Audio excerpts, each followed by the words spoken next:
Good evening, everyone, and welcome to Talk with the Titans, live from London, UK, all the way to the US of A and worldwide. I'm your host, Calam, and this is Talk with the Titans. On tonight's show, we've got, this is such a unique and special show and perspective tonight. We've actually got my brother, Farhan Quereshi, with us. Peace to you, my brother. Peace to you, Kamal, and peace to your audience. Namaste.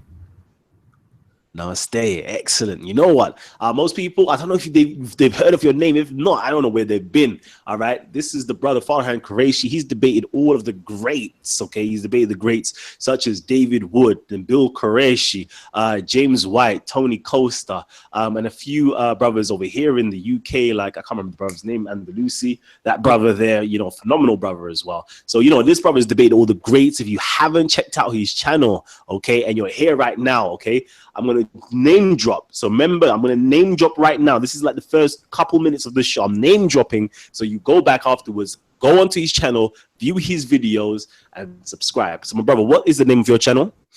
You could just look it up in terms of my name. So Farhan is spelled F-A-R-H-A-N, Quereshi, Q-U-R-E-S-H-I.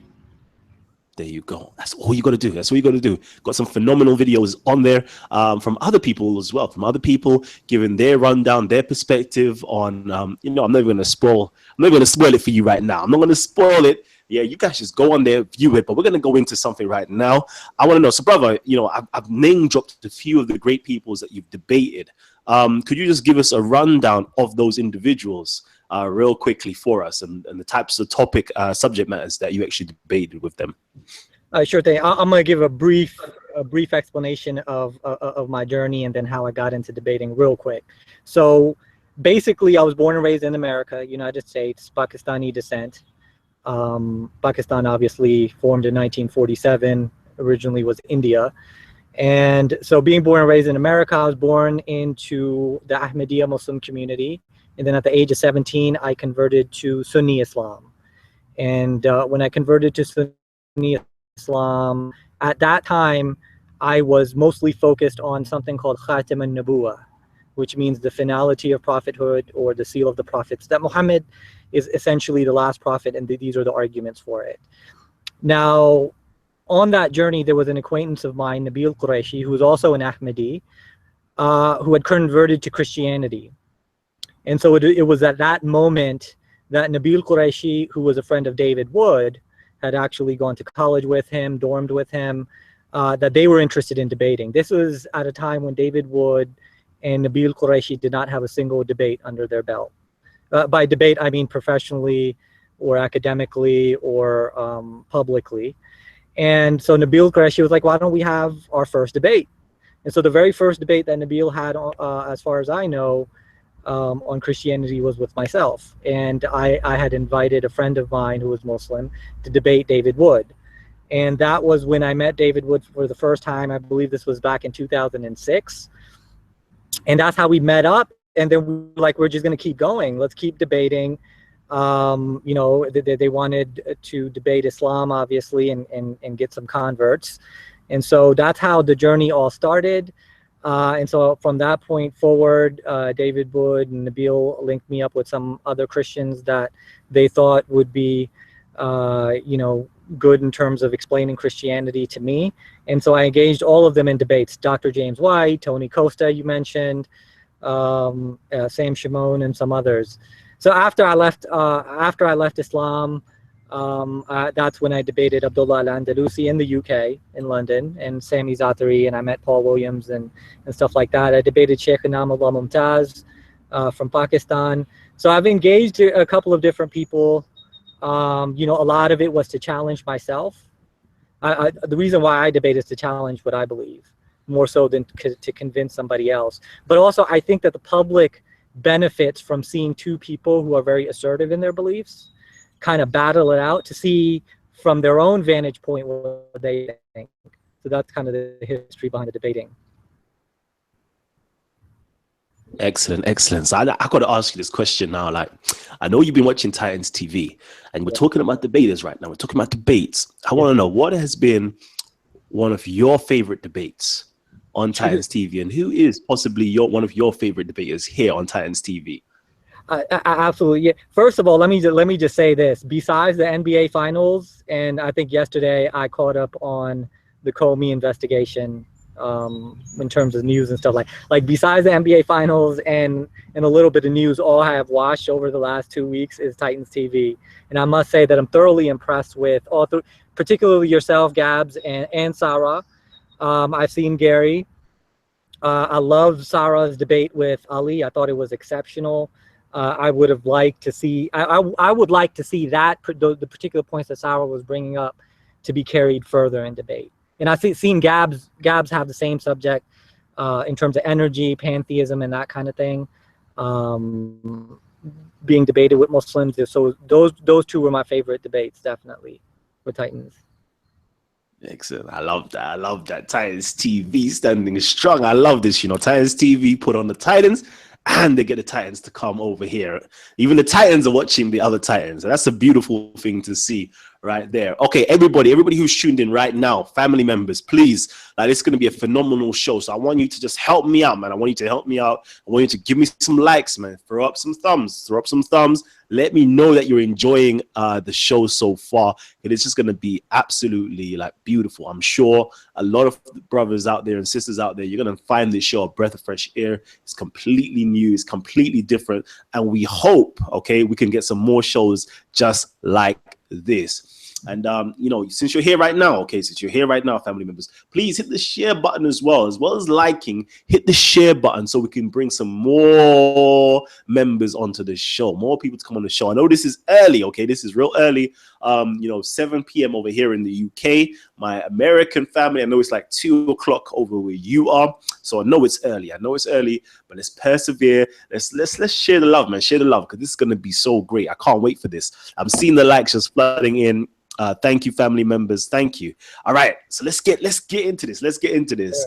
So my brother, I really want to know your journey, because your story here, to be honest with you, it's so,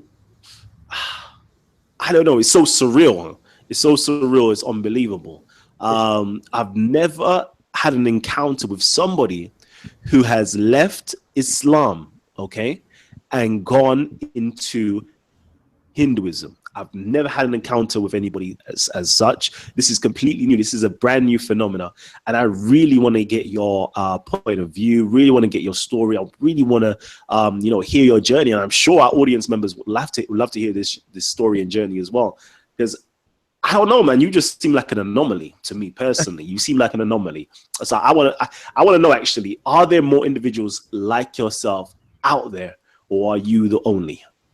Right. So I mean, as far as others who may have converted to Hinduism from Islam, I haven't. Like on YouTube, people have shared that I used to be Muslim, and now I'm a Hindu kind of deal. I'm getting, messages left and right saying that people are interested in Hinduism.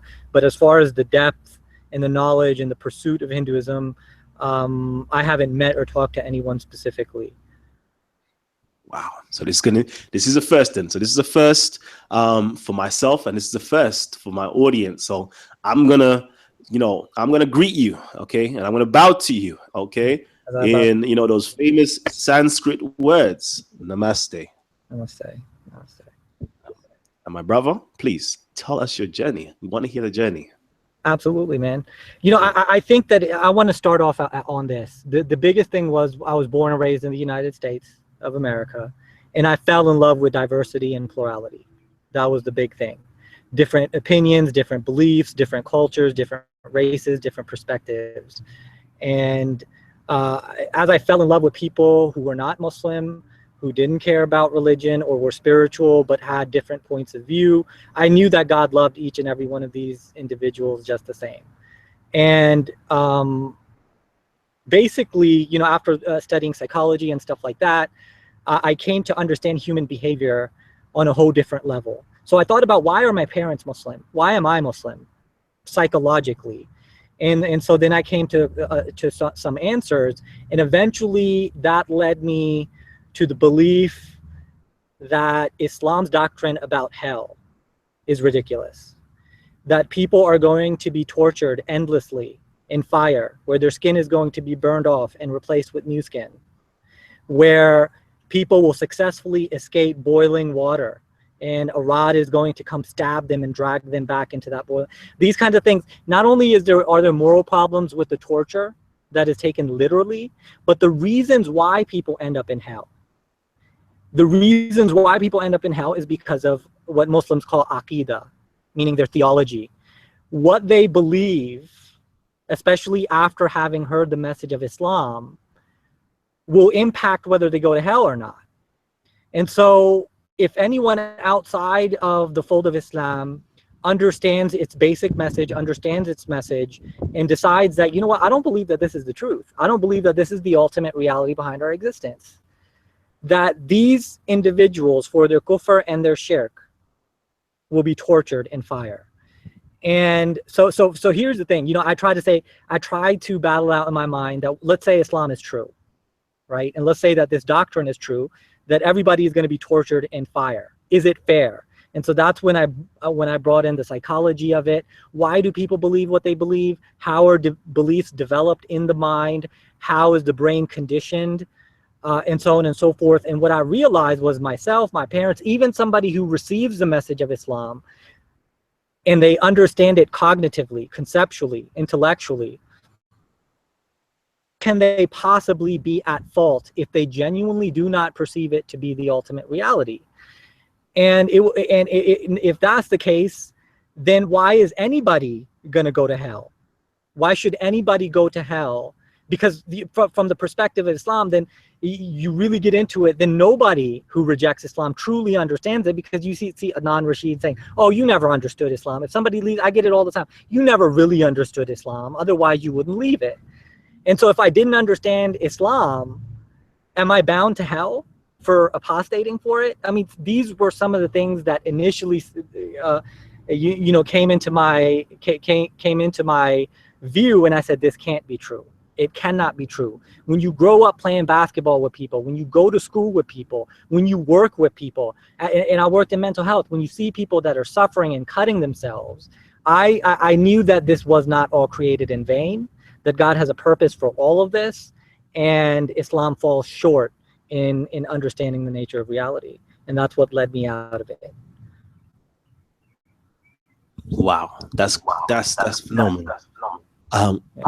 Is that me with some feedback?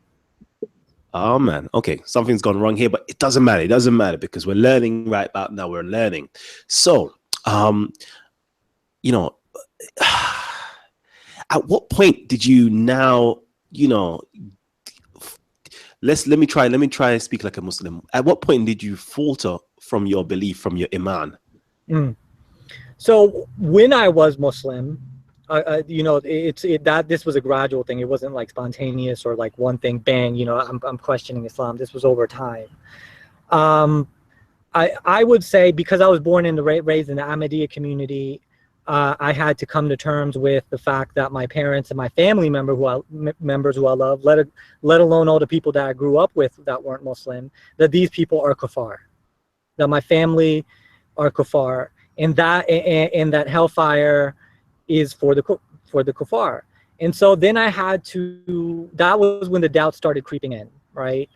And as I was studying psychology and I got to understand what human behavior was, there were definitely some other points when I started to doubt the Sunni theology, that the way these literalists, the way that they're taking the religion, make it ridiculous, right?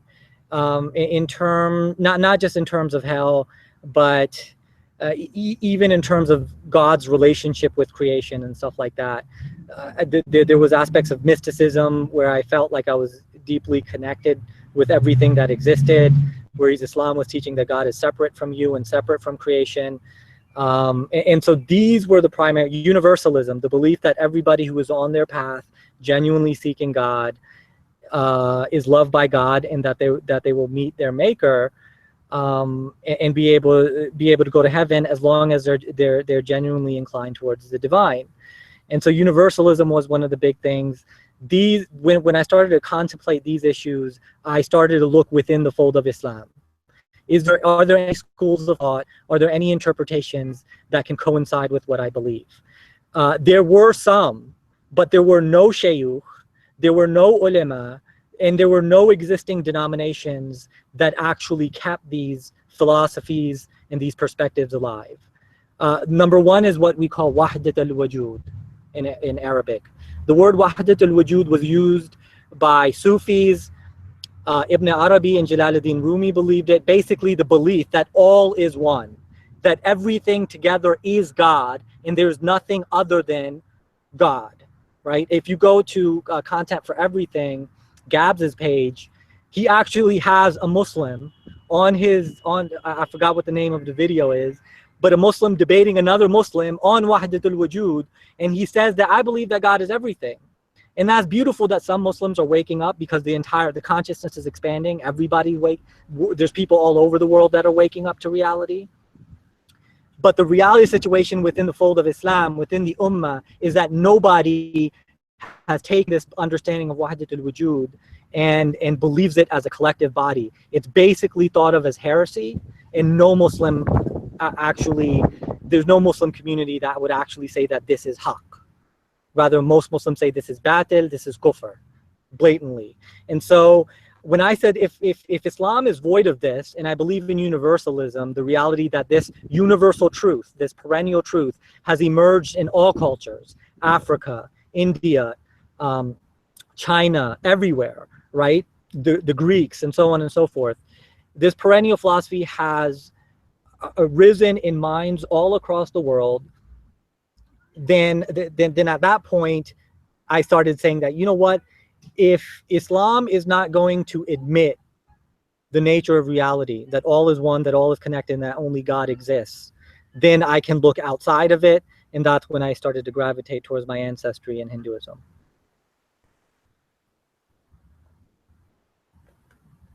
Amazing. Sorry about that. I was just going through the comments, trying to highlight some comments. Thank you for that. You know, shout outs to my Sikhi brothers out there and possibly sisters out there as well. So let me just shout out Angad Dylan and Gaver Sudal. Okay, so shout outs to you. My Sikhi family are in the building. They're standing up as well. I'm seeing more and more Sikhs were turning up last week to Speaker's Corner. I want to get you guys on camera. I need you guys to be a bit more vocal, okay? I want to see more diversity. I don't know if it's just me, okay? I don't know if it's just me.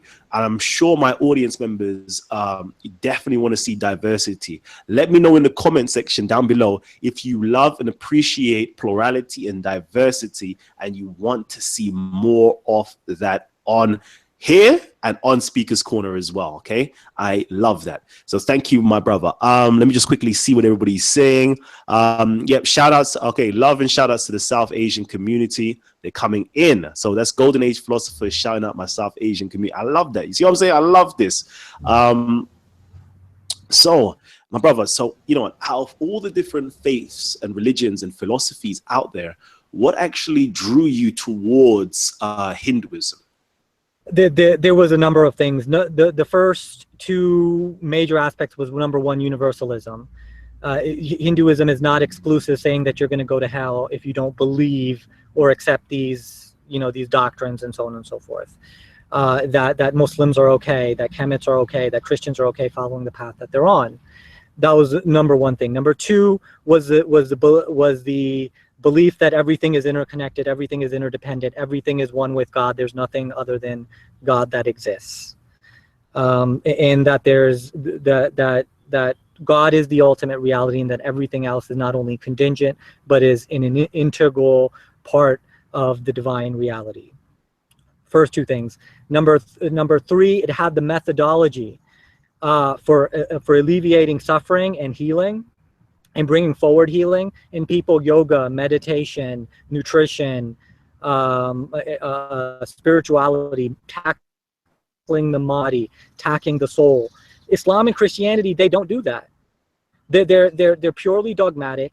They don't focus on the mind. They don't focus on the body. I mean, yeah, you can have a verse that says that the body is as a temple of God, but it doesn't go into how to honor the body. It doesn't go into how to purify the body. It doesn't go into how to purify the mind, right? And then how to become acquainted with consciousness, and so on and so forth. So yoga and meditation was another reason.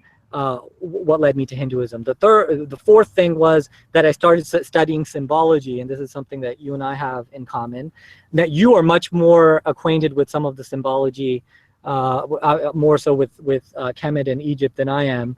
But symbology, definitely, I began to understand the importance of symbology. It's relevant to the mysticism and spirituality, its relationship to, again, the perennial philosophy across cultures, the mystery schools, as you say, Egypt, Greece, and the rest of it, the Hermeticism and stuff like that, and how Hinduism was completely in line with that. And like I'm saying, it's like Hinduism was the total package that brought all of these things together and said, here, this is how to approach reality. And like all of these things I studied outside of Hinduism: symbology, the benefits of yoga meditation on psychology and biology, consciousness, and stuff like that. I studied all these things outside of Hinduism, and basically Hinduism put it all together for me, and I said, there you go, and that's kind of how it happened. I want to brief, because we mentioned symbology. I was listening to your talk with the brother on the Noon principle, right? And I was sitting there, because here's the thing: the Muslims could never understand what you were talking about, because they have Muslims and Christians follow what they call exegetical hermeneutics. Hermeneutics means how you interpret something. Exegesis means what is the original interpretation. So they're going to go back to fallible individuals who are not having the mystical experiences that Jesus and Muhammad were having, and they're going to try to interpret what they were experiencing in a fallible way. If you are not aware, if your mind has not expanded to grasp the depth of what Jesus was saying, of what Prophet Muhammad was saying, then you're not going to truly comprehend what they were saying. And so there's a different way to approach scripture, which is what you were doing. You talked about the mystery schools and stuff like that. And the mystical approach to hermeneutics is different than the exegetical approach to hermeneutics. And so what we believe, or at least what I believe, is that these symbols arise within the spectrum of the world unconsciously, meaning that somebody doesn't sit down and say that, okay, I'm going to draw something to mean something. It simply emerges, and for those who are in the know can perceive it with the permission of the original author even. And so, for example, the moon appearing across all of the different masajid, even though it's a pagan symbol, isn't the intention of the Muslim, but the spirit world manifests it regardless of the intention of the Muslim. You see what I'm saying? And only those who are in the know can perceive that.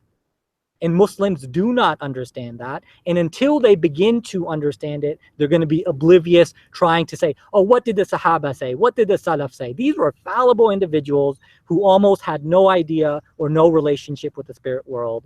Or not saying all of them, many of them were enlightened beings, some of them were not. And there's a way to distinguish that. Wow, powerful, powerful. I've seen some shout outs over here. RS Power says big shout outs to the Hindus, the Hindu community is getting a lot of love on the show tonight. It's absolutely beautiful. I love this so far. Let me get some questions read out. I know my community, they're burning to ask questions. It seems as though it's mainly Muslims are asking some questions. So let me just try to pick one out. Okay, it says here, I believe it's from Michael Adesanya. Okay, because I've just copied and pasted these questions. Tans TV, do you think the effects Islam has had on the world has changed your view in the religion? And if so, what is the difference spirituality between the two? If not, then what is your difference? If I understand, what is the difference between the spirituality in Islam and Hinduism? I believe so. I believe that's the... Okay, so here's the thing. Spirituality is universal, bro. Chemists have it, Christians have it, atheists have it, Muslims have it, and Hindus have it. There are different degrees of spirituality and different degrees of consciousness throughout the species. There are going to be Muslims that are more enlightened than others. There is Christians that are more enlightened than others, and so on and so forth.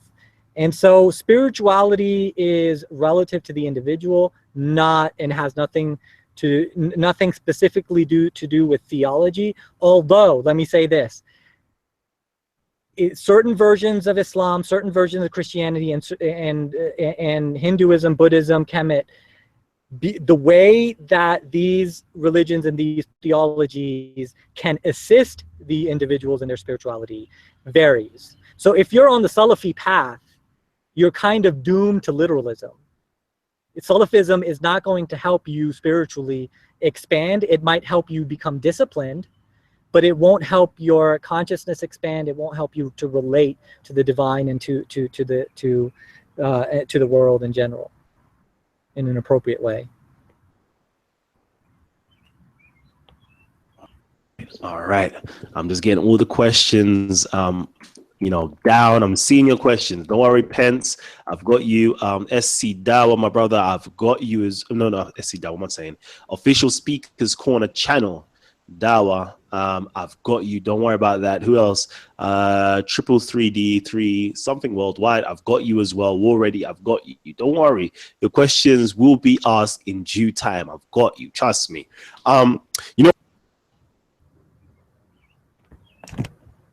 Hello.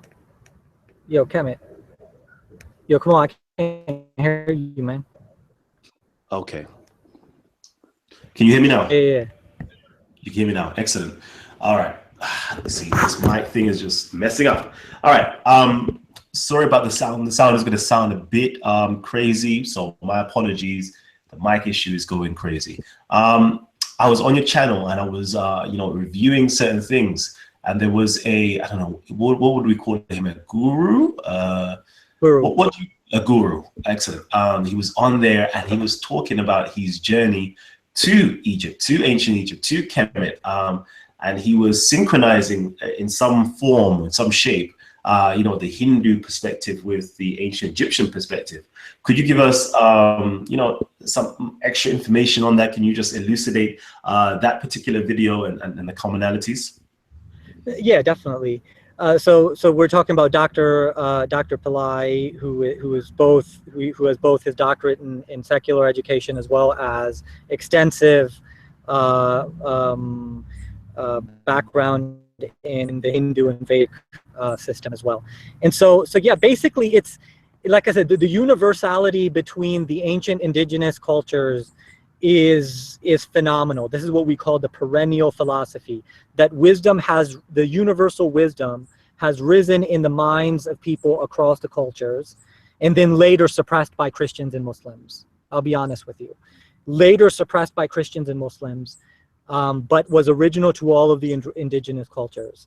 And in Hinduism, we call this Sanatana Dharma, the eternal path or the eternal religion, right? And so the Egyptians had access, just like all human beings had access to knowledge, to mysticism, to contact, to the disciplines that were being revealed at that time, right? Just like the Hindus did, just like the Greeks did. And in that wisdom, they began to interact from the spirit world with the world that they were involved in. Now we have to remember this is 450. So you think about where Arabia was. I see some people asking about the caste system and stuff like that. Wait to get into where was Arabia 1400 years ago? Where was Arabia 2000 years ago? What were they doing? What were they believing? Right. So when you compare the cultures thousands of years ago, a lot of the things that you find sociologically, culturally are not surprising. And so evolution is happening. Evolution is happening. And so spiritually and practically and theologically, we are evolving. This is something that can't happen with Muslims and Christians. They cannot evolve. They are stagnant in their theology, right? And when it comes to the caste system, or for example, with the Kemets, when it comes to mummification, for example, right? I don't think, Kamal, and if you do, you can correct me if I'm wrong, that you don't have a plan for your funeral to be, mummification and your organs are taken out of your body and stuff like that. I don't think that those are your intentions, right? And so same thing with the caste system and Hinduism in general. We can prove this from the original sources that Hinduism evolves. It allows evolution socially, practically, and even in terms of techniques, and even certain aspects of theology can evolve, right? So what was going on 4,000 years ago? what was going on 5,000 years ago, what was going on 1,400 years ago in Arabia is relative to that circumstance and that context. And so likewise, going back to Egypt, you got the Kemets had a relationship with actual realities. They 5,000 years ago, this was the first attempt to not only write, to document, but this was the very first attempt of human beings to be spiritual and think about the afterlife and to write about the afterlife and to relate your current life as you are living to the afterlife. Hence the four laws of Ma'at, which help an individual prioritize morally what they should and should not be doing, right? And so, and then there's the universal connection of acknowledging the divine, acknowledging the different gods and goddesses as a part of the divine. Those things are universal. And Dr. Pillai's research, Dr. Pillai, what he was talking about is about people in general becoming reacquainted with the archetypes, being reacquainted with Horus and Osiris and Jehudi and so on and so forth. How can we, using Vedic methodology, meditation, yoga, contemplation, meditation, how can we come in contact and realign ourselves with some of these principles? And that's all that was. Excellent, excellent. No, see, it's taking me back a few years, you know. I think, yeah, back a few years, you know. One of my first physical teachers to actually teach me meditation was actually a Sikh brother, you know. I think it was a Sikh. I'm not going to say Hindu. Let me say Sat Sri Akal to all of our Sikh brothers that are here too, apparently. Guruji Yeah. No. Ki Fateh.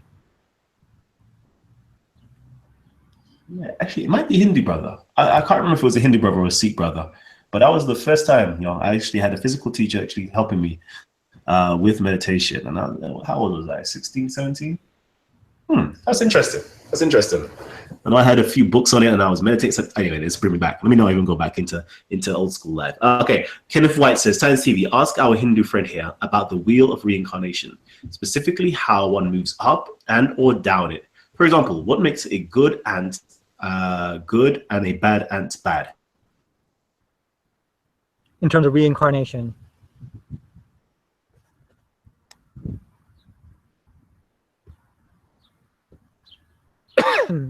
Yo, come on, the video screen is stuck for you, bro.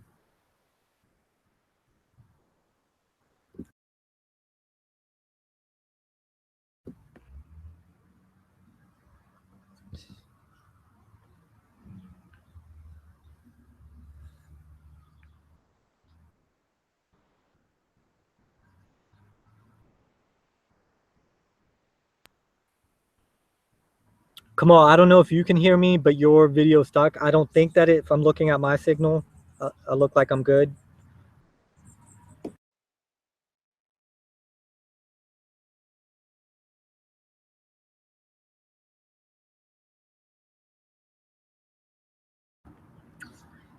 To the let's now I see. can hear you.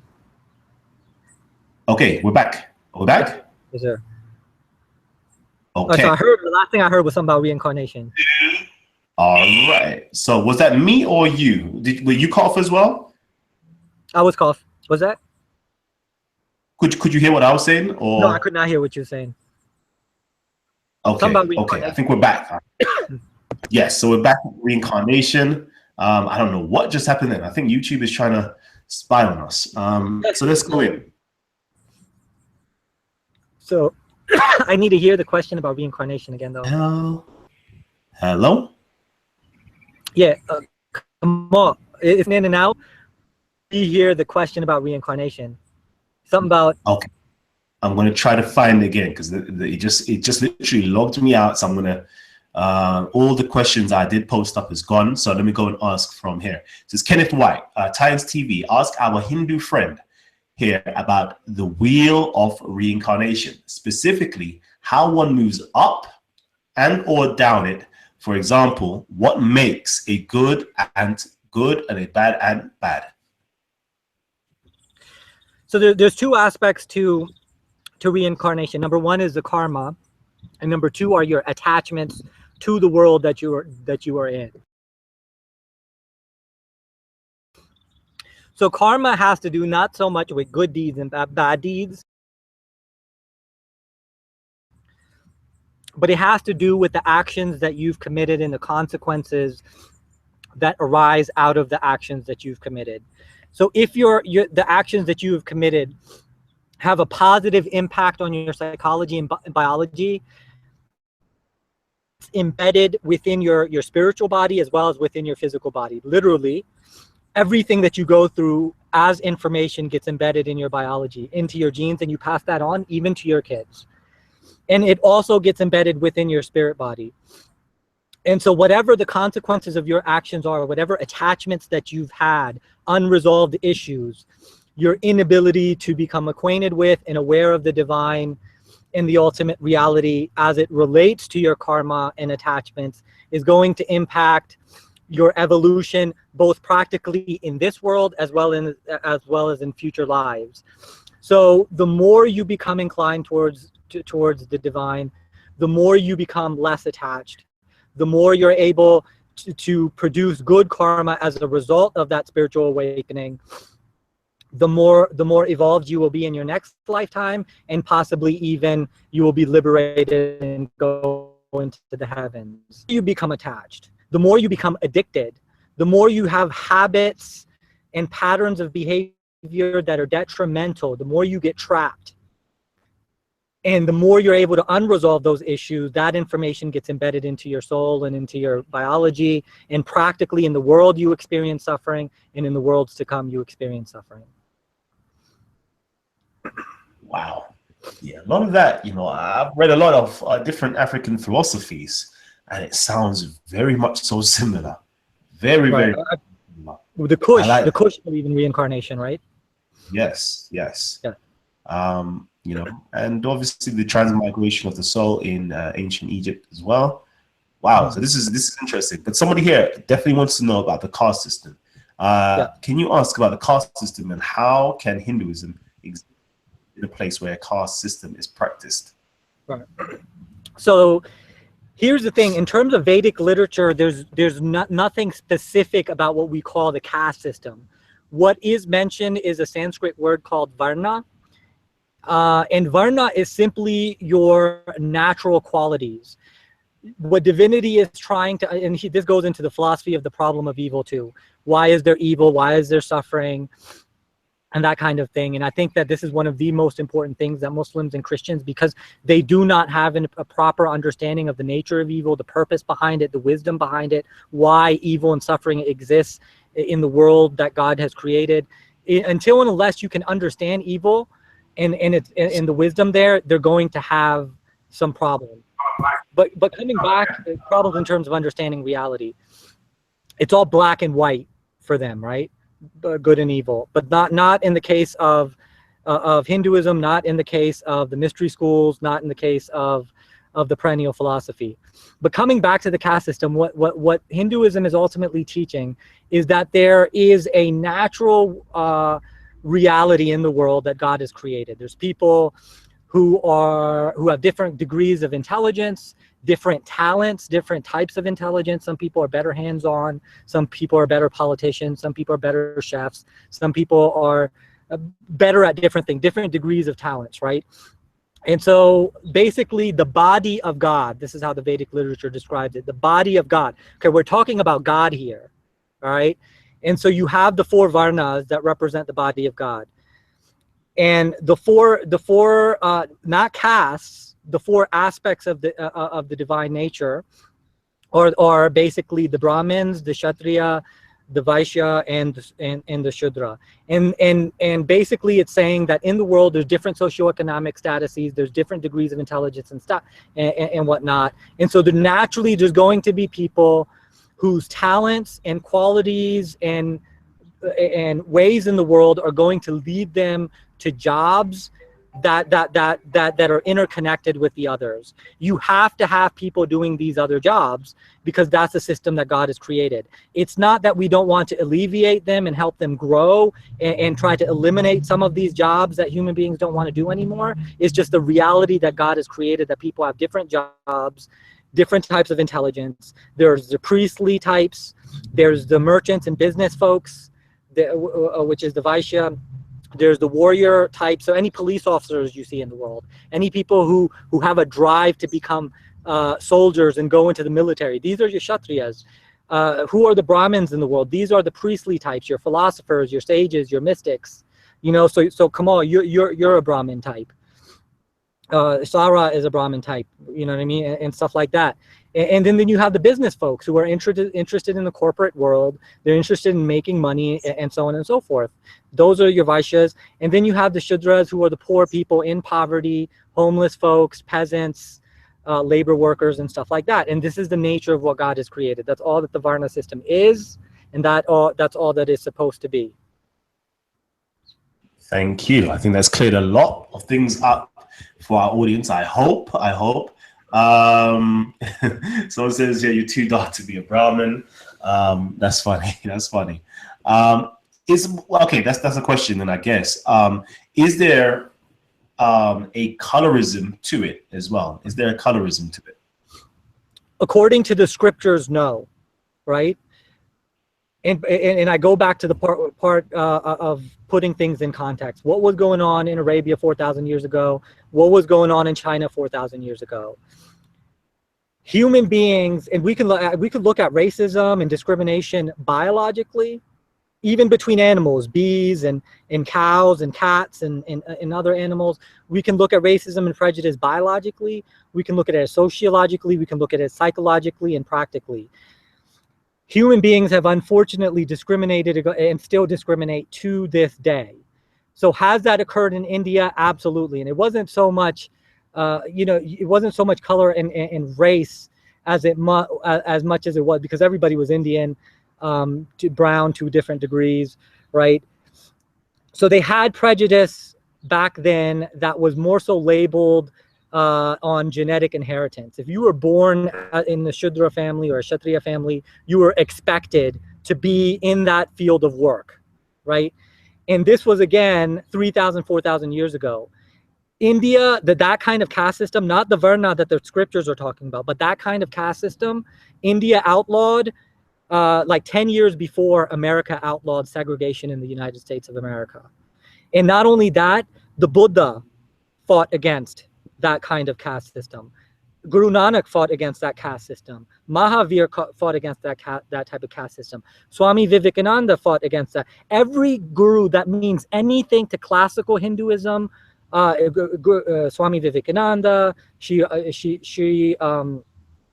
Ramakrishna, Adi Shankara, all of these individuals have clearly spoken out against the problems that human beings find with the caste system. You can't find me a classical Hindu scholar that is respected to this day, that Hindus follow, that would support the discriminatory family-based inheritance type of caste system that occurred thousands of years ago. Does it still occur today to an extent? Yes, but there's a different nuance to it. What we call jati. Jati in Hindi and Sanskrit is basically, if you have a particular job, then you and your family are expected to do that job. And in India today, you still have that problem where in the less educated slums of India, where people are not educated, people have there's so much poverty in India, bro. And in those villages where they don't have any education, you still have that kind of discrimination, unfortunately. But India has been working tirelessly for the last several decades to eliminate it. And there's plenty of proof for that. Excellent. Thank you. If you could just, the sun is just coming down on the back of your head. All right. It's changed the view for our audience. You know what? Again, you know, one of those major things that people have seen, which has been peculiar to some, is the sacredicity, I believe sacredicity is the word, of the cow, okay? So could you explain to us why the cow is so sacred? And is it true that you can be put to death for harming or doing something to a cow? Okay. So India historically, you know, so for example, in Arabia, you have a lot of camels, right? You have an animal that is specific to a particular culture. So historically, in India, India has been a cow herding culture, and so naturally and historically, human beings have had an affinity for the cow. No different than, say, in America, people have affinity for domestic dogs and cats. So there's an affinity for the cow. Now here's the thing. It's not just cows, bro. Right? If you study Hinduism, it's all of the animals. It's all of the animals, especially the animals that were in India. The elephant, right? You look at Ganesha, the elephant, snakes, other animals. The first and foremost is that these forms, these animals, are not created in vain. God has wisdom in their forms, in their appearances, in their behaviors that are relevant to the human experience. These are sacred, and every culture has worshipped animals. Study the shamans, okay? They talk about power animals, right?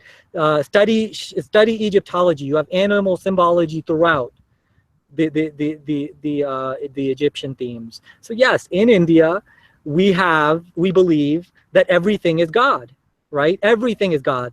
Yeah, we worship our ancestors. Yeah, we worship animals, but we worship our gurus. But worshiping these outer forms is not the idea. We're worshiping the divine that is in everything: animals, ancestors, rocks, mountains, the sky, everything, right? So it's not specific to the cow or the elephant, or to any particular animal, or just ancestors. Everything is God, everything is sacred, and we bow to the divinity in everything.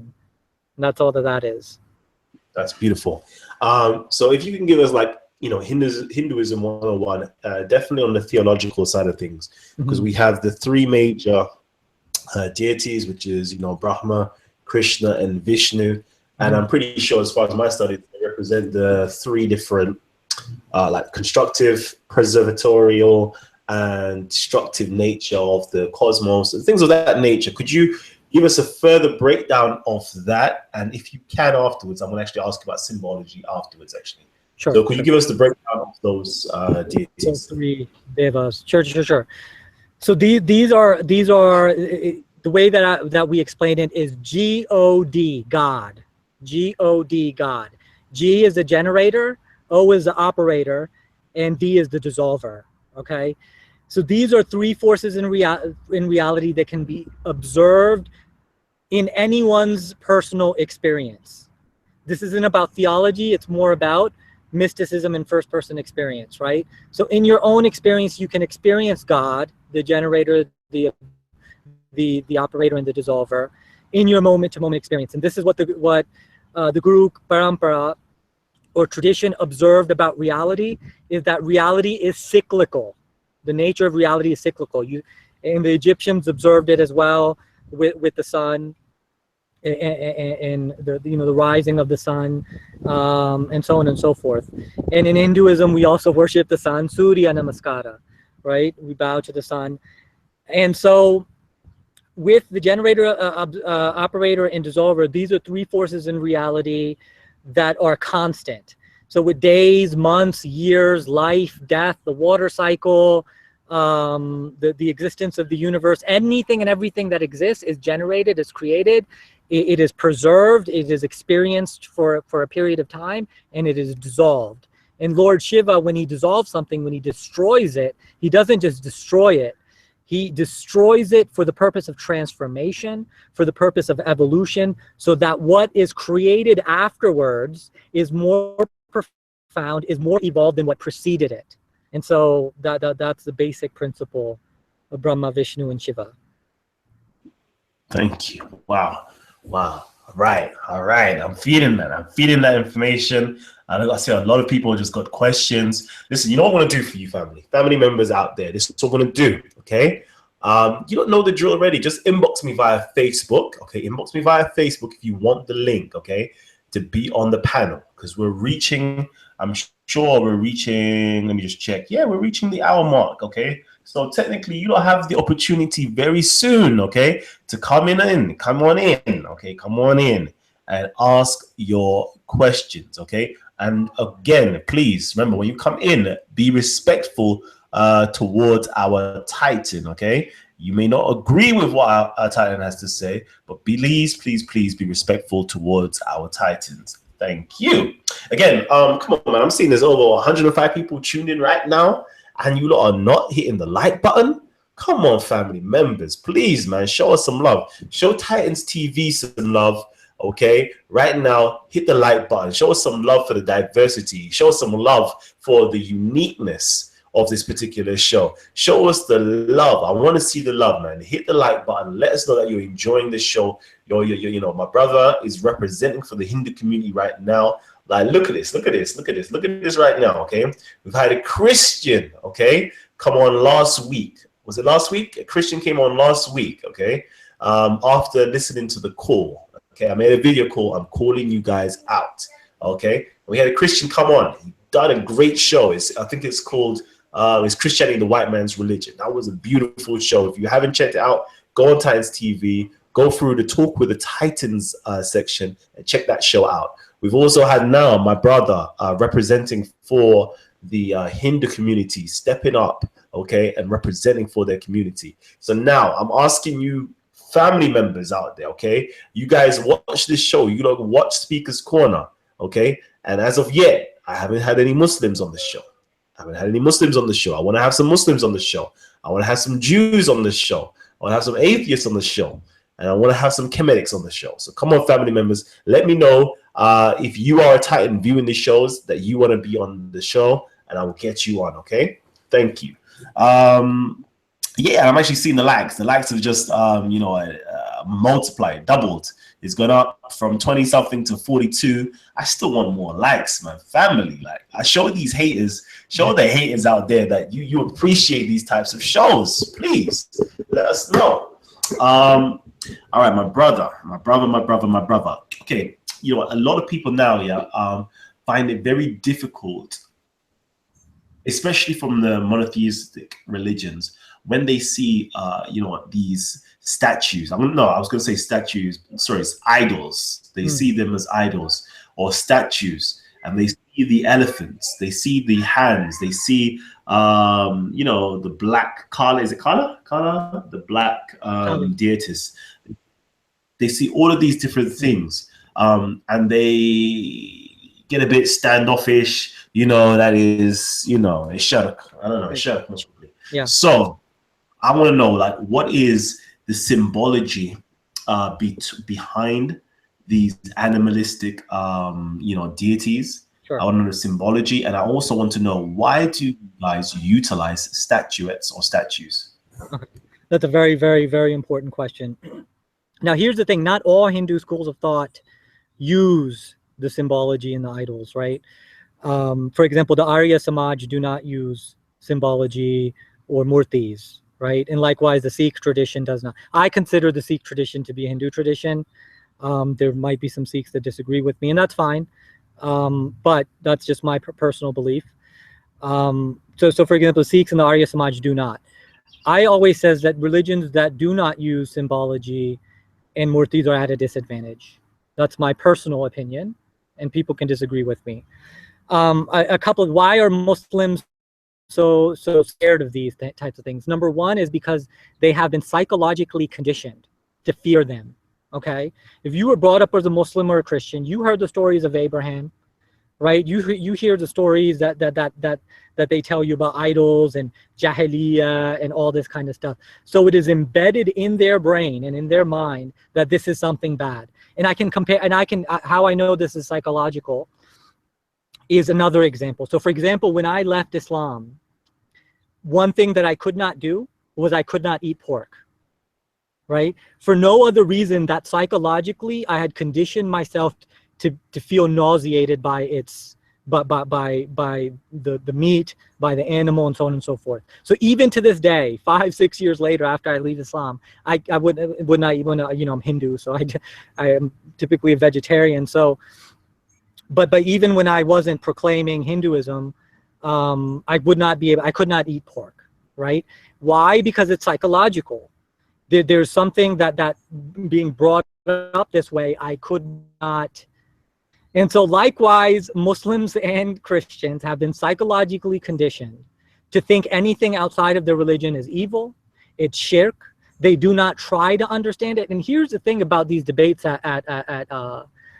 debates in general, but also the debates that I've been watching at Hyde Park, is these individuals are not coming in to understand, bro. They do not. They're coming in with their biases, and they're not trying to understand what you're trying to convey.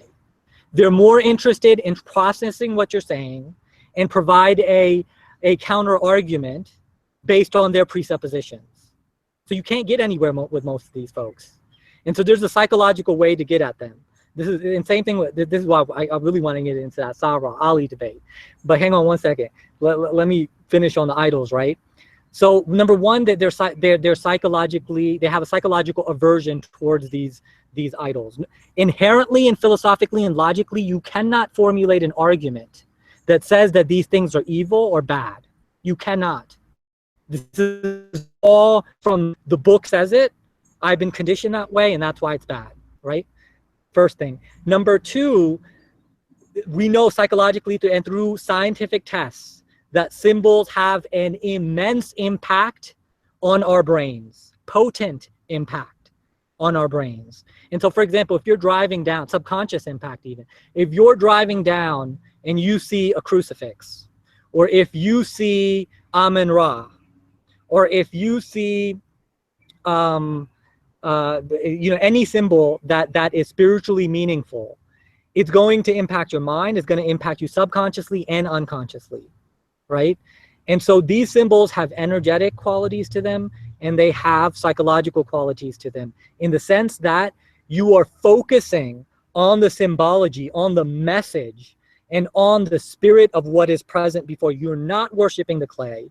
You're not worshiping the idol. You're simply using it as a tool to focus on God. Do you have to use it? No. Is there anything in Hinduism that you can find that says you have to use idols? No. It's one of many tools to focus on God. You can use murtis, you can use meditation, you can use mantra, you can use philosophy, you can use music, many paths to know the divine. And if you have an aversion towards the murtis, that's okay. You can be Arya Samaj and still be Hindu.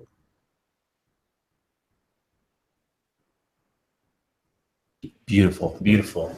I see a few people trying to call me right now. Do you know what I'm going to do? You know what I'm going to do, family? I don't normally do this. Okay, I don't normally do this. But what I'm going to do to make my life a whole lot easy, okay? Because I know you guys tend not to listen to me when I say, all you have to do is add me on Facebook, send me a request that you would like to be on the show, and I'll send you the link. Guess what I'm going to do? I'm just going to post it inside of the comment section right now. Oh, yeah, Bobby, I forgot. Yo, come on, I forgot to answer part of your question about the animals and the different symbols in the gods themselves. Yeah. So number one is seen with the elephant head. There's a story behind it, and then there's other forms as well. Number one, it's there's a variety of interpretations, but first and foremost, definitely, it's talking about our oneness. Remember, Hinduism is all about oneness. You and I are one. We're one with God. We're one with nature. We're one with the cosmos. And we're one with animals. So on one hand, it's talking about the oneness of humans and animals, right? On the other hand, there's other stories and mythologies that stem from this. So for example, Ganesh has the elephant's head that represents, in yogic scriptures, it represents the intellect, it represents the mind, the transformed mind. Because you have to remember that that Ganapati or Shiva and Parvati's son had a human head, which was destroyed. Remember, Shiva is the destroyer, which was destroyed by Lord Shiva with the trident, which represents the three gunas, the sattvic purity, rajas, which is about action and passion, and tamas, which is about the darkness. And so with these three gunas, he takes off Ganapati's head and transforms it into the elephant head, which then represents wisdom, intellect, mindfulness, and that kind of thing. But it's also said there's some stories about Ganapati's love for animals. And so there's a variety of different ways to interpret this. But I'll stop with that, and so somebody else is logged on, so let's engage. Beautiful. I love that. I love that. So we've got a few brothers coming in right now. They've heard the call. They know that they can join us. Again, before everybody does actually have the opportunity to actually join us, what I'm going to do right now is list out the 3 rules, okay?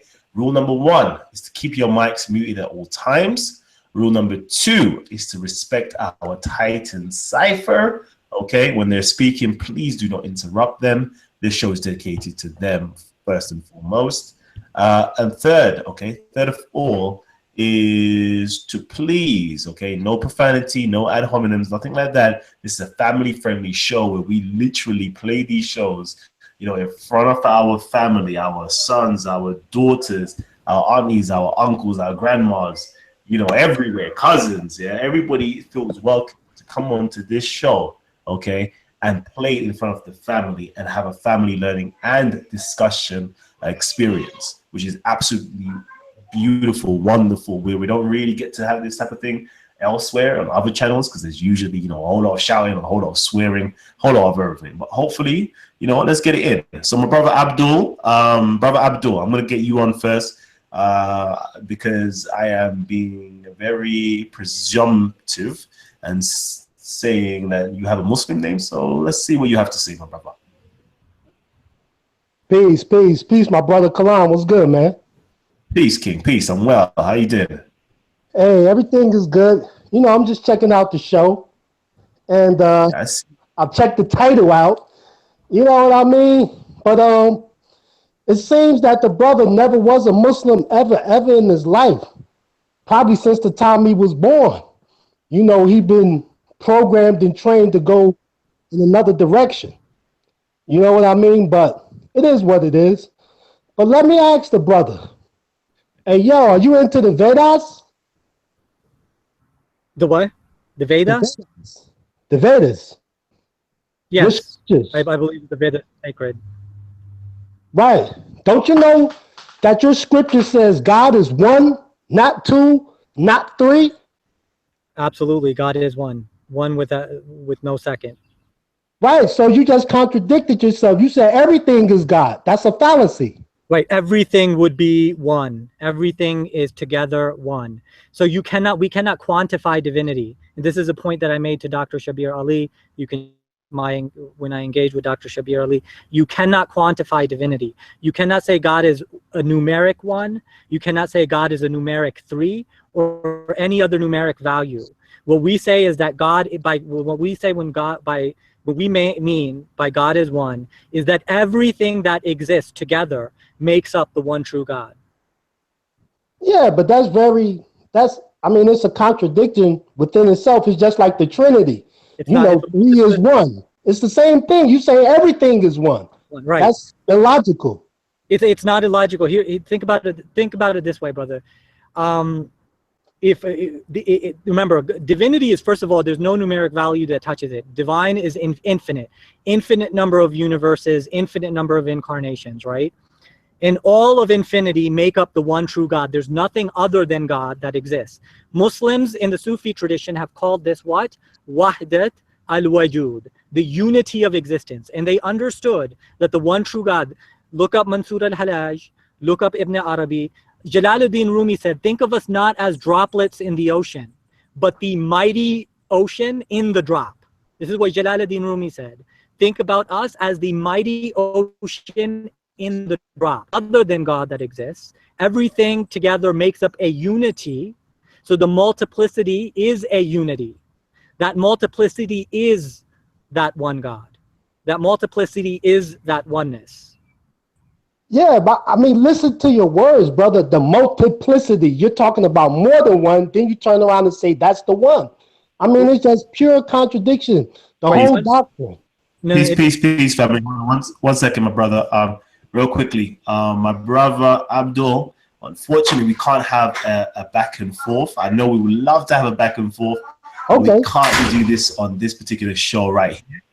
What we can do, though, I'll just keep your mic muted, though. What we can do is after this particular show is finished and we're actually off air, that's when we usually have the freedom to actually, have further dialogues with our titans, just so we can have the fairness of everybody having their say. But if I get my brother correctly, in terms of the one, basically, It's like saying, there is certain amount of fractions that actually make up one.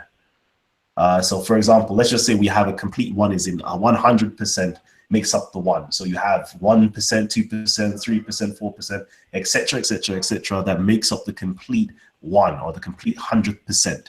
And I think what he's basically saying, that each and every single one of us, everything inside of the universe, the cosmos, and beyond, makes up the complete wholeness, the oneness of God. That's what I'm getting from my brother so far. I know definitely from when coming from an Islamic perspective, I can see how you have a problem with that. I definitely can see. But again, this is outside of Islam, my brothers. This is outside of Islam. This is another way of looking at it. Go ahead, my brother. Listen, scientifically, it's an illogical fallacy. Scientifically, forget about religion, brother. See, that's what y'all do. Y'all keep trying to put religion on a Muslim. But when we talk straight up logic and science to you guys, you can't handle it. Then you turn it into a religious conversation. We're looking at it scientifically, brother, in the sense that, number one, you cannot quantify divinity. You cannot put a numeric value such as 1 or 3 or any other numeric value on the divine. Divinity is infinite, and anything that is finite, anything that you can quantify with a number, exists within that oneness, exists within the mind of God. There's nothing that is separate from God. There is only God. From a scientific, logical perspective, that a multiplicity can be a unity. It makes complete logical in numeric sense. Absolutely not, brother. Listen to yourself. You said you can't quantify the divine, right? Right. Then you said things that you can quantify is the divine. It's pure illogical. It's nonsense, brother. Listen to yourself. You just contradicted yourself. Listen to yourself. All right, my brother. We're gonna hold you off for a little while. We're gonna get back to you soon. Please mute your mic and stay on here, because it's gonna be interesting a little bit later on.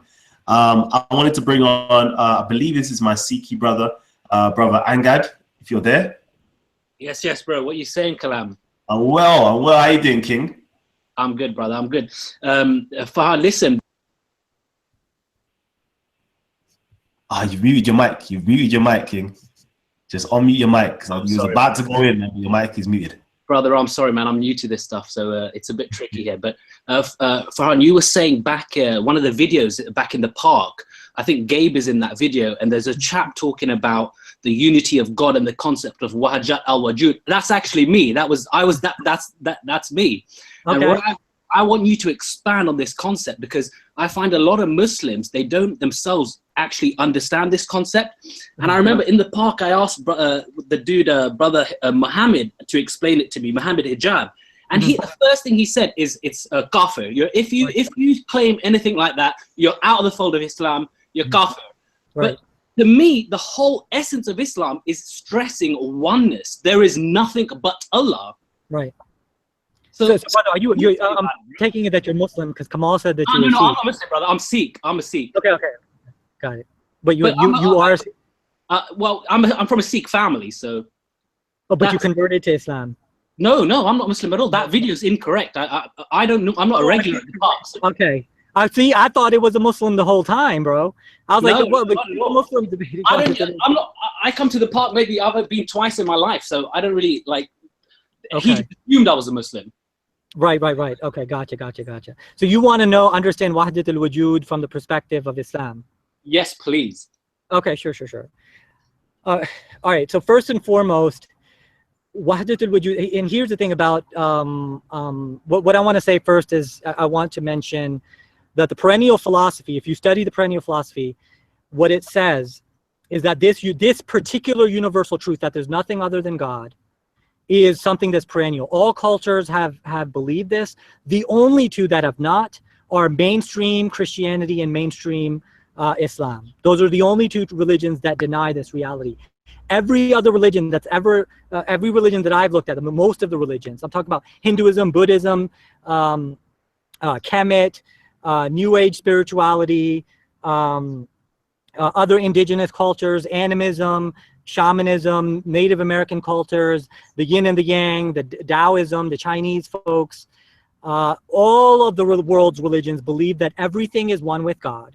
And the only two religions, the oddballs from historically and in contemporary times, the oddballs are mainstream Christianity and Sunni Islam, and not us. That's the first thing that I want to point out. Number two, in terms of Islam and Christianity, you even have traditions within those religions that believe that all is one with God. You have the Gnostics, Kabbalah, right?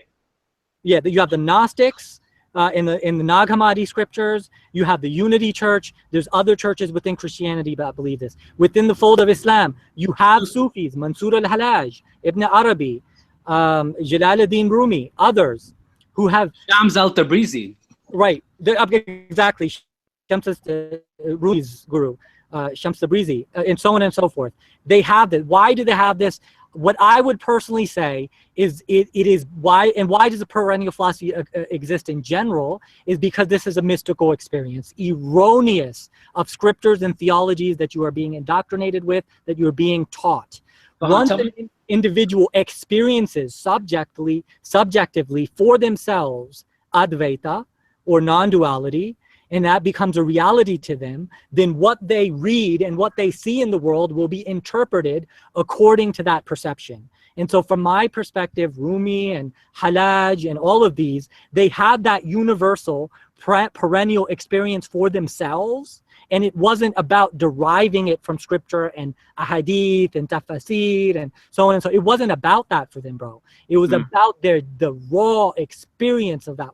Absolutely. Experiencing the divine. But Farhan, I mean, Kalam, he'll get me on this as well. But when you talk to these kind of things with people in the park, with your average day Muslim guys, the problem they have with it is when you say everything is God, then they will turn around and say, oh, God's in the toilet, or some stupid comment like that, which shows the level of thinking they're at. Because if you actually understand it on a deeper level, what is the fabric of the universe? What is the fabric of what makes you and me up? To us, yeah, of course, a toilet is a dirty place, right? But on a deeper level, it's all interconnected. You can't say that I mean, there's a beautiful quote in my philosophy. Guru Nanak said that who is to say who is high and who is low when it's all come from the one source? Exactly. Do you know what I mean? Exactly. So, this is a big problem that people can't really grasp a higher level of thinking. It's because of that psychological conditioning I was talking about. Their brains are literally wired to the extent that they're not ready for it, right? They're not ready. This is why even in biblically, there's this concept that Jesus talked about not, showing those pearls before the swine, because the swine will simply insult the depth of wisdom that's there. Right. Yeah. So here's the thing about when it comes to pure filth, when it comes to good and evil, we do not see it the same way as Christians and Muslims. We don't have the black and white picture that Muslims and Christians have. Farhan, tell me what you think about this, because it gets deeper when you bring it to a moral level. So if you say then that we're all part of God and everything's interrelated, and the point is to experience that truth. And then they turn around and say, well, what about justice? How do you explain the rapist, the killer, the murderer? Right. And I don't know if you agree with me, but my personal feeling is that if someone is committing a crime of rape or murder, that in itself is the crime. That in itself is a crime. You don't need an external book to tell you that that's wrong. Right. And if you understand that we're all interconnected, the only feeling, the only emotion that you can base your morality on is compassion, because I am you and you are me in different forms, in different experiences. Absolutely. So if you're coming at a level of compassion, all morality comes from that grounding of compassion. Do you not agree? 100%. And that's where it comes down to, is a difference. When we look at good and evil and filth and purity, when we look at crimes and sin, we don't look at it the way Christians and Abrahamics do. And that's where the miscommunication happens. And so we need to alleviate ourselves from that miscommunication and make the Muslim come to our turf. They keep making you, Adnan Rashid does this. He makes you go to his turf.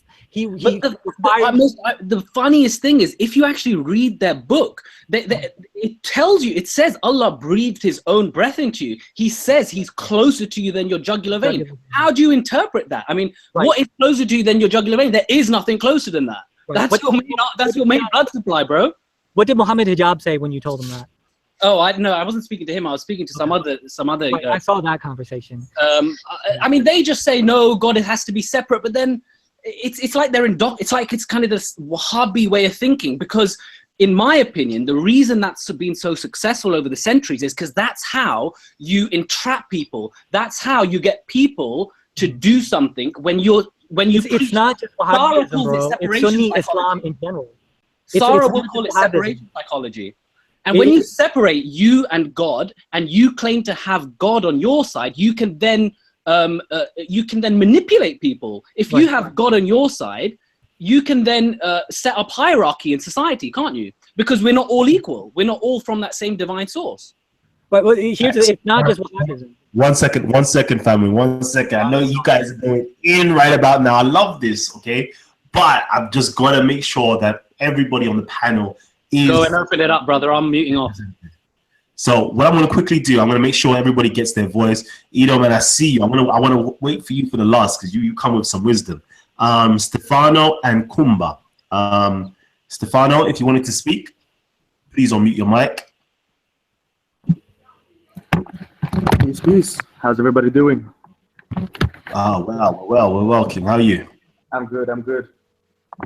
Excellent. So, did you have any questions or comments?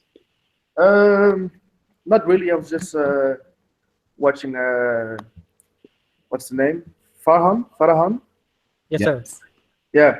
And I was just listening to him because for me it's refreshing to have something new than Islam to talk about, and to hear the brother talk about his religion and the way they would view God and everything like that. It's like refreshing, like a new viewpoint on everything instead of the whole Abrahamic side of it, which is so, for me, like so strict and just, I don't know how to say it in English, but it's like it's just one view that you have to accept, and there's no interpretation for something else or a different viewpoint that we can just take on. But to hear something else than Islam and Christianity is it's a good thing. Excellent. Thank you. What country are you calling from again? I'm from Amsterdam, the Netherlands. Because I know I've had you on before, right? God bless you, brother. Yeah, it was a few weeks ago. Yeah. All right. Okay. Okay. Just mute your mic again. I'm gonna get quickly Kumba on. Come on, can I real briefly touch on that bathroom thing? It's gonna take like 2 seconds. Okay, hold on. Kumba, give us 2 seconds. We're gonna go in. We also got Saracen that's joined us as well. So this is gonna be a very explosive show. It's gonna be explosive. I can see this already. Okay, so please mute your mics, guys. Who's on the panel already? My brother's about to go in, and everybody who's just joining us fresh. If you haven't already been a subscriber, hold on. Quick question: are you subscribed to Titans TV? Are you subscribed to Titans TV? If you're not, come on, family, come on, hit that subscribe button. Hit the subscribe button and let everybody know that you watch Titans TV. Please share this link on Facebook, Google Plus, YouTube, Twitter, where else? Tumblr, wherever you are, Reddit, wherever you are, please hit the share button. Hit the share button. Let everybody know, man. Please. This is just an absolutely much welcome show. We needed something like this to come in to interject a breath of fresh air. So, my brother, go ahead, man. I know you wanted to go in, so go ahead. Yeah, I just want to real briefly tackle the whole thing about impurity, bathroom. Is God in a bathroom if he's everywhere, or in that kind of thing? The only thing that I want to say is you can look this up. The physical world is Maya. Okay, it is Maya. It's not. It's fleeting. It's transitory. It doesn't really exist.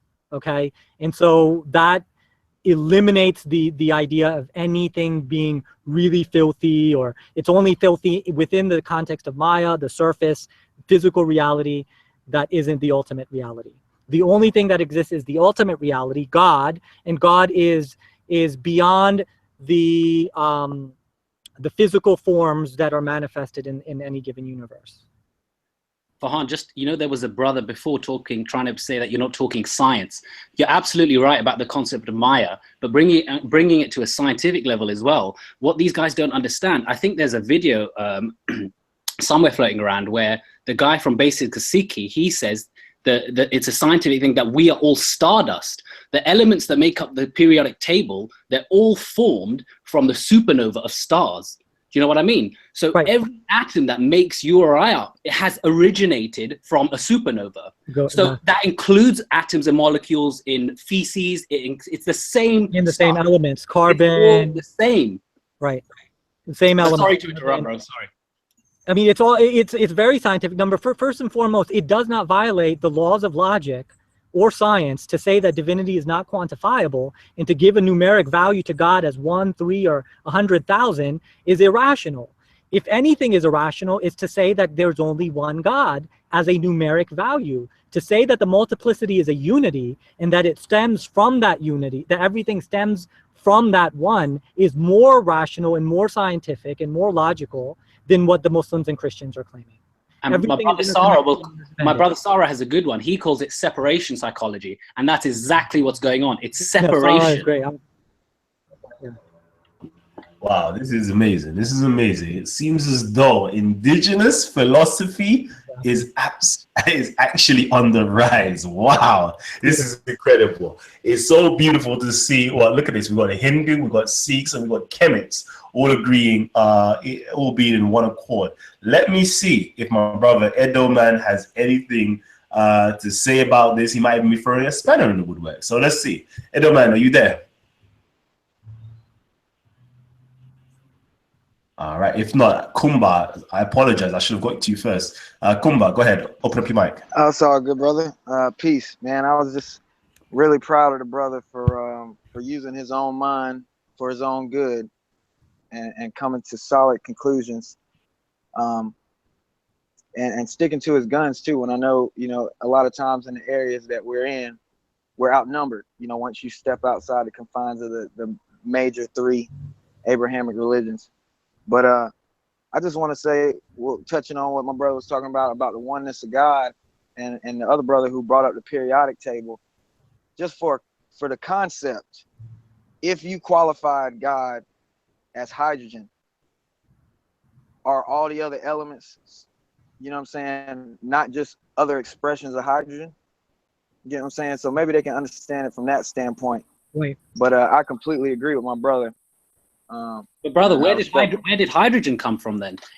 See, you brought up the periodic table. I was saying conceptually, if they just needed a concept to grasp, they could use hydrogen because it's the one that all of the other elements come from.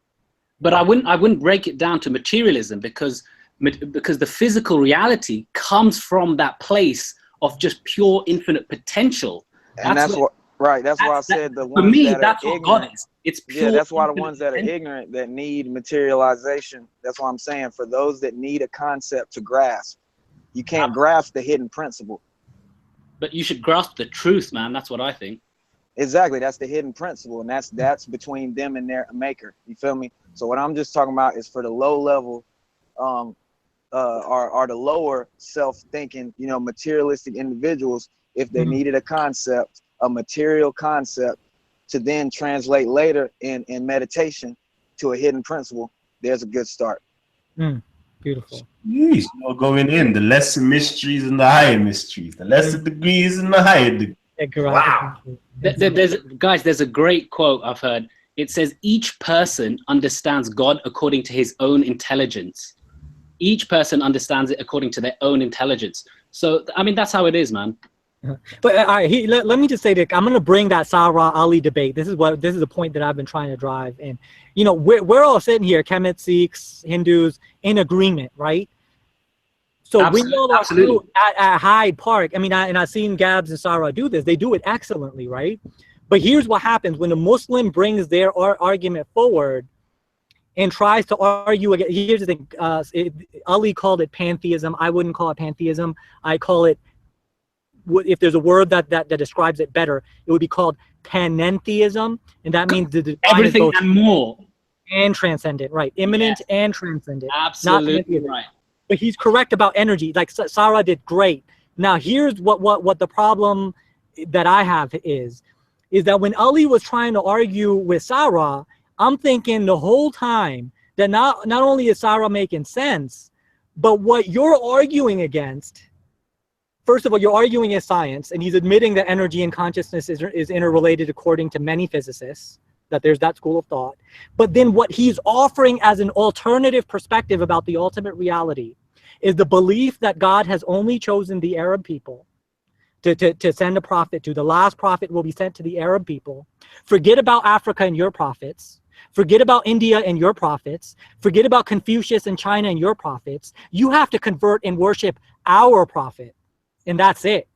The last message is only to Prophet Muhammad, right? So they want to literally bury the African prophets, bury the Indian prophets, bury the Chinese prophets, and replace it with Prophet Muhammad. And what they're offering is a belief that God, that there's a masculine figure that sits above, on top of a throne. In Arabic. That speaks in Arabic. Well, you don't even have, right, that you have to pray in Arabic and so on and so forth. But there's a masculine figure that sits atop a throne, and judges these weak, fallible human beings who he created that way. Why? Because they don't have the right aqidah. Why? Because they don't have the right conceptualizations and cognitions in their mind about the mystery that we call reality. This is the narrative that they're offering as an alternative to quantum mechanics and physics and energy and spirituality. Are you serious? Whew, bombs. Before I get accused of being biased and not actually getting your questions out there, Kenneth White, okay, I'm gonna go for you. I've seen you. You've been posting up. I'm gonna do this for you, okay? No problem.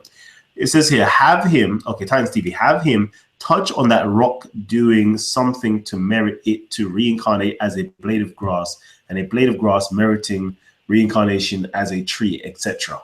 Mm-hmm. So that's basic evolution, bro. Right? When we look at the history of this universe, this planet was a rock, right? Eventually, other elements helped other things form, from water to vegetation to so on and so forth. It's not about some type of behaviors of the rock or the plants that then evolve to animals and so on and so forth. Once the natural duty or the natural role of the particular element, whether it's a rock or grass or vegetation or animals, once the natural duty is fulfilled, it moves on, evolves, right? Abiogenesis turns into biology. Biology turns into the gods and goddesses, and so on and so forth. So this is a natural evolution. It's there right before our very faces and eyes. It's not difficult to comprehend. Wow. This is beautiful. This is so beautiful. Now, okay, I'm gonna be listen. Now it's problems. Now we're gonna have a problem. All right. I'm gonna get my brother Saracen in, and I'm gonna get my brother Abdul in a little while. Brother Abdul, soon you have your turn in a little while, and we're gonna get it in. Okay. So it's gonna get fired up right about now. So if you haven't already shared the link, I suggest you share the link. Okay, because you're gonna miss out on this. I'm gonna be closing the show soon as well. What's the time now? We've almost gone past the hour and a half mark. All right. We've almost gone past the hour and a half mark. So please hit the like and share button and let everybody know what's going on right about now. So Saracen, my brother, go ahead, King. I'm going to open up your mic and yeah, have a free floor, man. Yeah, well, first of all, good evening, everyone. Thank you, Farhan, for coming on the show. You know, I've been listening to you, and you know, you said some of the stuff you said is really, really interesting. And I'm not going to go in too hard on you, but I will be asking you some questions because I do feel that you have misrepresented Islam as well. Sure. When I say that you probably know, being a former Muslim yourself, that in Islam that we say that there was 124,000 prophets, 315 messengers, and that there's different narrations around that. But basically, every nation was sent a prophet, and and there was many different messengers who came with scripture. We believe they preached the oneness of God, Tawheed, one God. Now, if you look at some of the atheist writings, like there's a really good scholar called Francesca. I forgot her surname. It's a very stubbornist or something. It's very. She's one of Richard Dawkins' friends. She's done a research. She did a a very interesting documentary on the BBC a few years ago, where she looked into the Bible and she looked at Christianity, and she basically concluded that a lot of the gods, the idols that you find, they were actually former kings of tribes. They were formerly people of authority, priests, that people then made into idols, and then they started worshipping them. And that's how a lot of philosophy has come about. And I would say there's probably the same thing with Kemet as well. There was a lot of that, and across that. Now, there was also research by Wilhelm Schmidt, who is if those who don't know, find out who Wilhelm Schmidt was. He was massive last century. He researched like I said in a previous show, he researched the micro people or the primitive people, and he did hundreds of studies on them. And he found that originally people worshipped one god, but then they started following their kings, they started following their priests, which again confirms the other research. Now then we have a hadith from Ibn Abbas radiallahu ta'ala anhu, who has been mentioned a lot recently in the park. And he talks about how shirk started. He talks about, he says that the Prophet ﷺ is reported to have said that it started off with people making their kings and their priests into idols. And from that's where people's sects came from. So for me, that just makes perfect sense. Traditional Hinduism, correct me if I'm wrong, Farhan, but the Brahmins, they worship one god, but they also believe, that's why, I mean, that's the research I've done, that's what the reason, but apparently the other stupid people can't get that.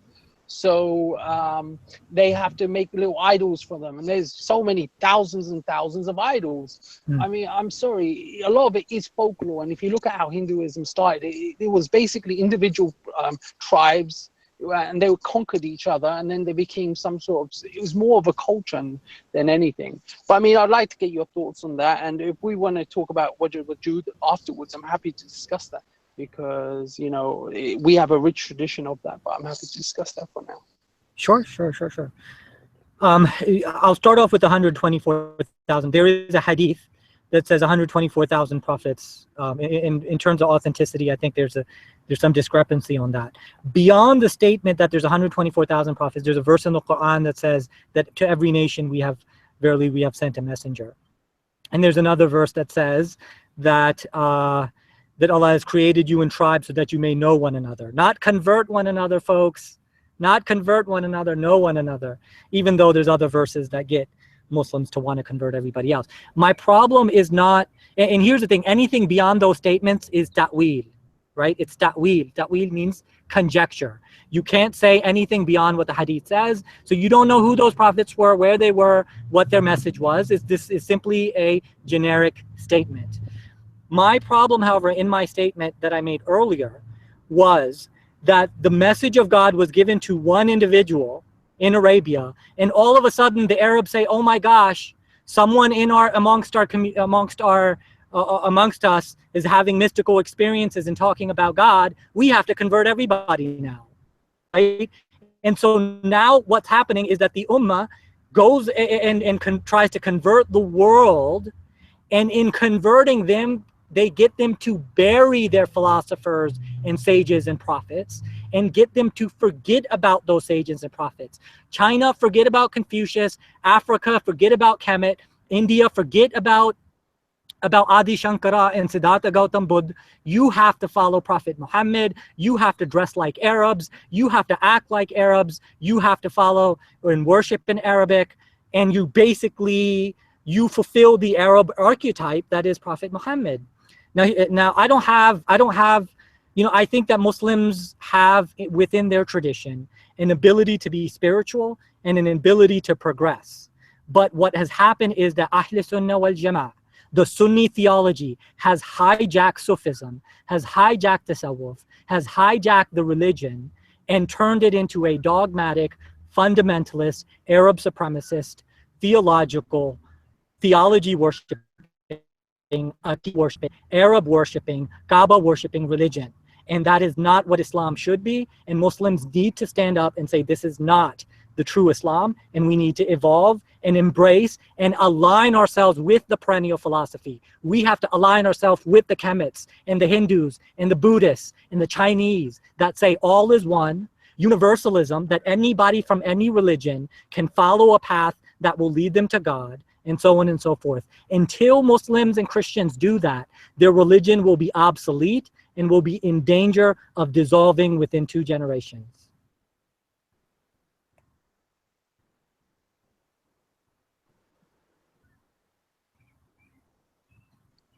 Kalam, who's next? You're next, King. You're next. You're next. Can you hear me? Can you hear me? Let me know, family.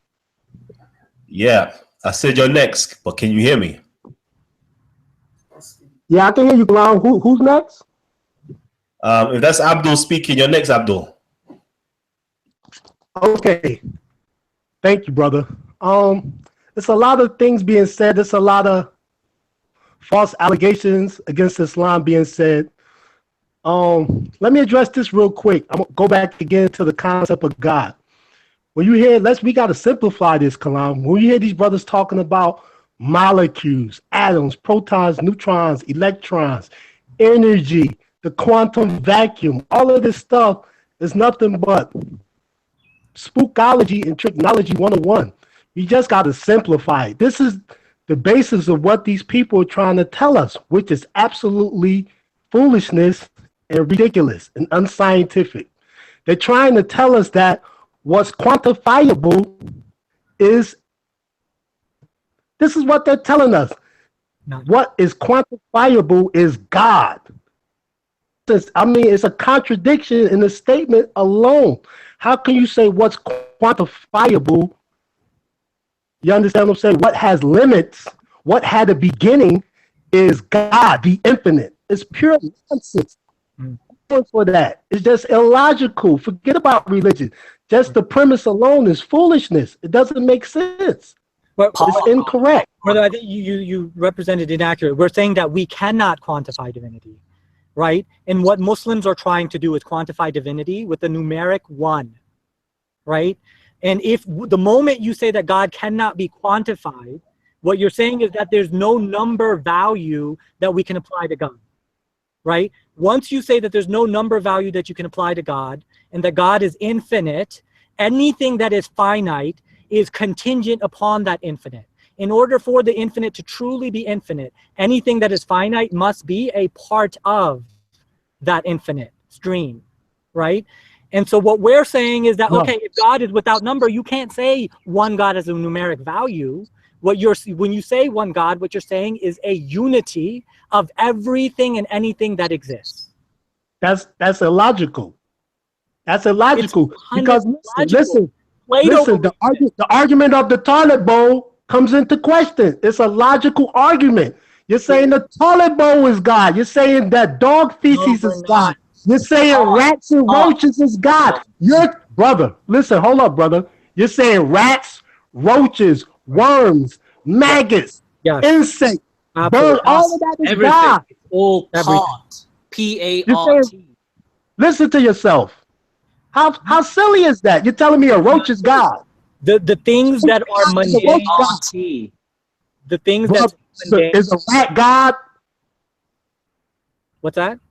Is a rat God? Everything is God. There's nothing that exists other than God. So dog feces is let me tell you about right?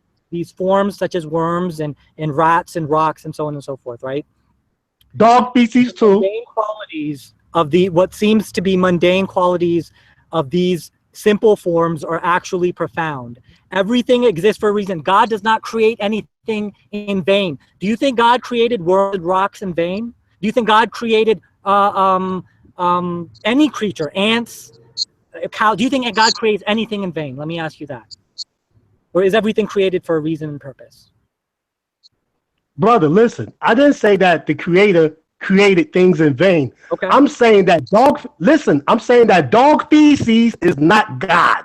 You're telling me it is. Here's where your confusion lies. You're telling me it is. Your confusion, okay, I heard you talk about quantum mechanics earlier, right? The physical manifestation is not the ultimate reality. It's not the real thing. It's a fleeting, transitory, illusory reality. It does not really exist. Like the Matrix. Have you seen the movie The Matrix, brother?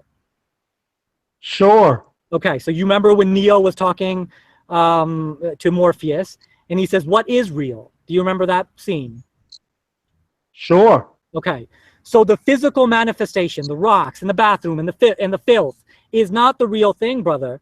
The real thing is the essence, the immutable, which is the divine, pure consciousness, out of which all of reality emerges. Everything exists within the mind of God, not separate from God, and is contingent upon the divine or ultimate reality. When you say rocks or the bathroom is God, that is a misnomer and a misrepresentation of what Hindus and Kemets and mystics are saying.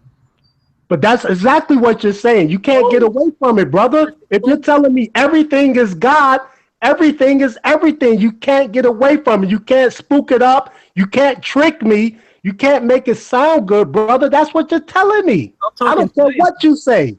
I'm talking science. I'm talking about the nature of physical reality, material. Right. So when you look at the molecules and the atoms that composes of dog feces, you're telling me that's God. You can't get away from it. I'm saying that the physical manifestation, you and your body and your physical aspect is not you. Let me ask you this. If I take your kidney out and take it to Russia, am I taking you with me? You're taking my kidney, which is a part of my physical body. I'm taking your kidney to Russia, right? So if I dig inside of your brain, can I find you inside of your brain? No. Where are you then? If you're not in your body, where are you? My spirit is in my body because my body's animated. What are you talking about? Mechanics talks about non-locality.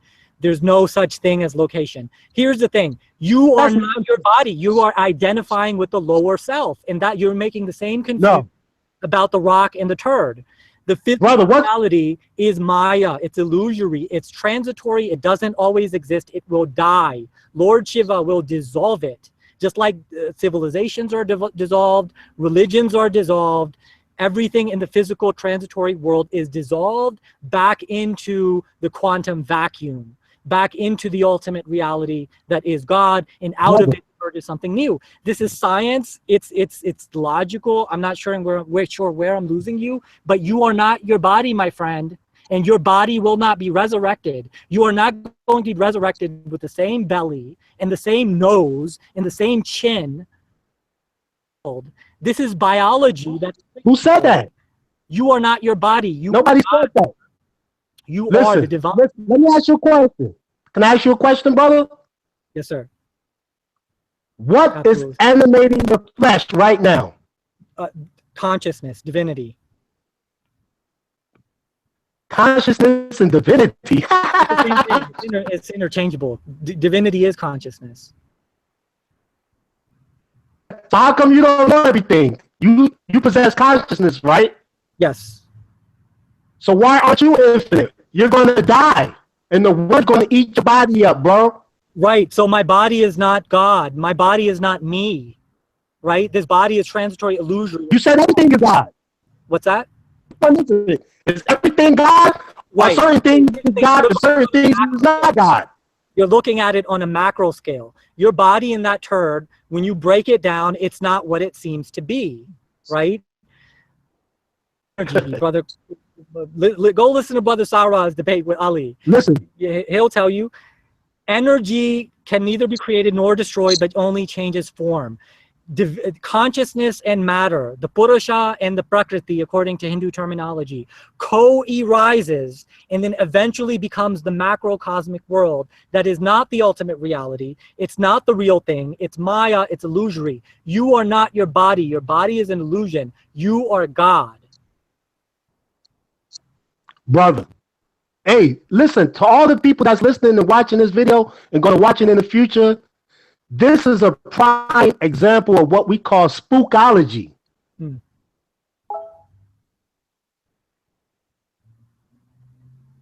One. I can't hear. Did I disconnect? Hello? Hello?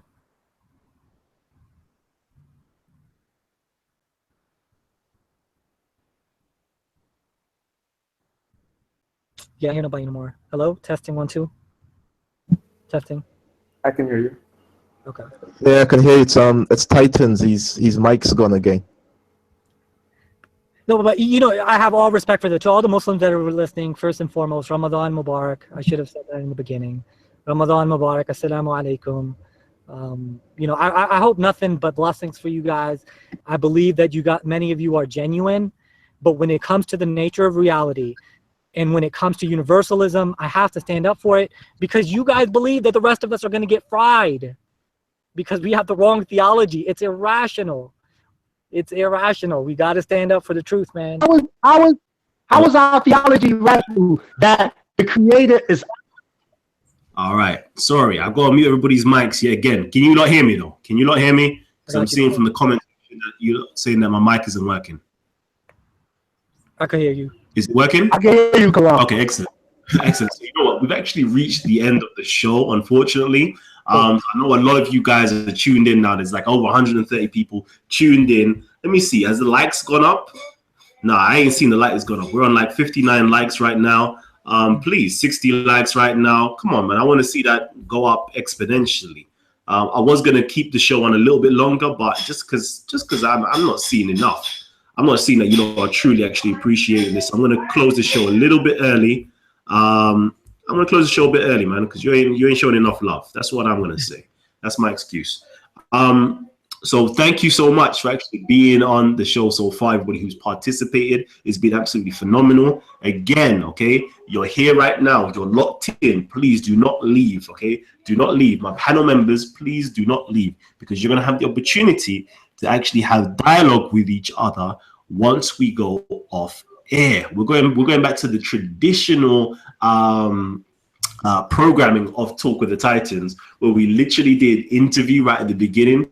We did a presentation throughout the middle, and right at the end, we usually show a little sneak preview of us debating, and then we close it off. And all the brothers and sisters who are online with us, we have a nice little exchange, nice dialogue going on.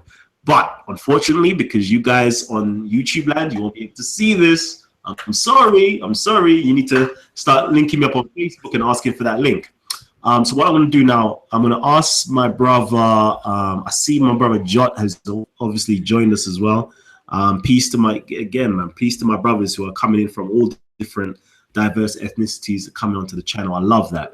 But I'm going to get my brother Farhan to basically sign us out and actually look out for anything else that he's possibly doing in the near future and where to find his channel and how to subscribe as well. So my brother Farhan, I'm going to leave it to you to sign us out. Definitely. I shouldn't have been outside the whole time. I should have just been here. Y'all can see me now. The sun was probably shining. But yeah, I mean, the last thing that I want to say, a couple of things. Number one, I'm not a scholar. I'm not a person of authority. I'm a student of knowledge, just like everybody else. I've studied these things in depth. And I love and respect everybody, Christians, Muslims, as vehemently as I disagree with you. I pray for you. I hope nothing but progress and heaven and Jannah for you guys. And I hope that you guys find yourself through those traditions. Don't want to convert you unless you want to, span your horizon and become Kemetic or Hindu. That's your choice. I hope that Muslims continue to pray in Ramadan. And I hope that some of these conversations, the argumentation that comes out in Hyde Park, man, what y'all got to do, Kamal, is you can't let the Muslims take it to their turf, man. They are requiring you to follow their epistemology, and you have to make them follow our epistemology. How do you attain knowledge, right? How can we arrive at truth and knowledge? And they make you follow their standards, and it's not right. So I hope to see Kemet rise. I hope to see Africa rise. I hope to see Pan-Africanism rise. I hope to see the African diaspora re-emerge the spirituality that you're bringing onto your channel. And so God bless, namaste, and assalamu alaikum, and the rest, Satsi Yakal, and everything else. It's 9 o'clock. All right, namaste, assalamu alaikum, and hotep to my brothers and sisters. Again, I think my sister's just joined us. Hopefully she's joined us. Original 9, I believe that might be her. Real quickly, before we sign out, I see you guys, you're not represented. I saw that it rose up to 84. I believe we're on 84 likes right now. 86 likes right now. You know what? I was half playing with you guys. I really have to actually close out the show. Not because you know I haven't liked the show. It's not really that. It's just because we have to close it off. Tend to close it off, you know, hour and a half mark or the 2 hour mark. That's what we're doing right now. So we definitely need to get my brother back on here again.